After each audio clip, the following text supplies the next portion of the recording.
नौ द्वार नहो दर फीके, रस अमृत दसवें चुईजे। सपने में भी नहीं सोच सकते ये लोग कि दसम द्वार और अमृत का रिश्ता क्या है। एक ही लाइन में दोनों का जिक्र क्यों है?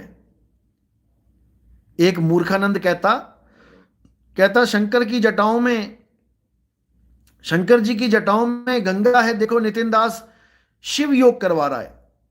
अरे निकम्मे, जब शंकर जी की जटाओं में गंगा नहीं थी, तुझे तो यह भी नहीं पता कि शंकर जी की जटाओं में गंगा आई कहां से। बता जरा कहां से आई है।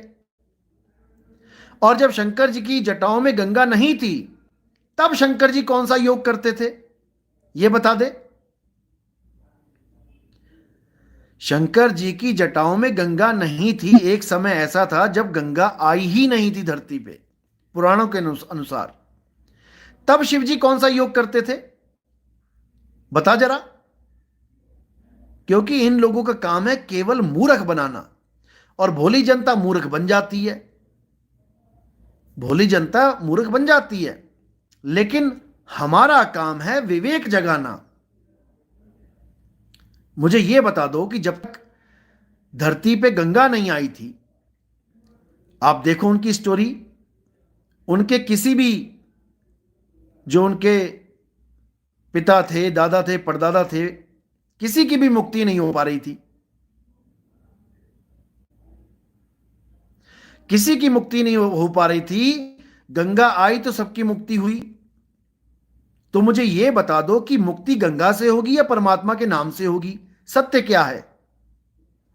गंगा सत्य है जिससे मुक्ति हुई है, या राम नाम सत्य है? पहले तो यह बता दो, प्रभु का नाम सत्य है या गंगा सत्य है? जब गंगा नहीं आई थी दुनिया में, तब कैसे मुक्ति होती थी जीवों की, यह बता दो।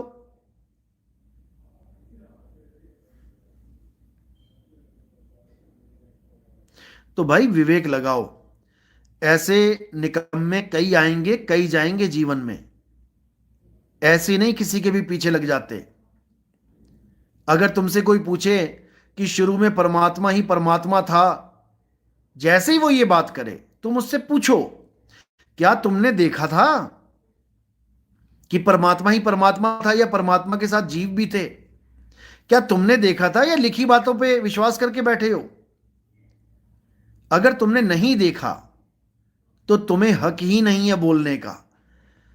क्योंकि साहिब कहते हैं, बिन देखे वा देश की, अरे बात करे सो कूड़, आप पे खारी खात है, बेचत फिरे कपूर। जैसे कोई तुम्हें पूछे कि नी अक्षर से अक्षर कैसे हो गया, तुम पूछो तुम्हें पता है नी अक्षर क्या है? क्या तुम जानते हो नी अक्षर क्या है? पहले तुम बताओ कि नी अक्षर होता क्या है, तब मैं तुम्हें बताता हूं कि नी अक्षर से अक्षर कैसे होता है। समझे? सवाल रखना भी सीखो, क्योंकि इन निकम्मों को पता ही नहीं है कि नी अक्षर क्या है, अक्षर क्या है, माया क्या है, तीन गुण क्या है, मन क्या है। मन पूछो इनसे, जड़ है कि चेतन? अभी देखो हालत खराब हो जाएगी इनकी। एक निकम्मा कहता कि मन तो चेतन है, मन की मुक्ति करवानी है, मन की मुक्ति होगी तभी हम मुक्त हो पाएंगे। और थोड़े दिन में उससे किसी ने पूछा कि मन जड़ होता है या चेतन होता है, तो कहता मन तो जड़ होता है। अरे मूर्ख इंसान, जब मन जड़ है तो जड़ की मुक्ति करवाएगा क्या?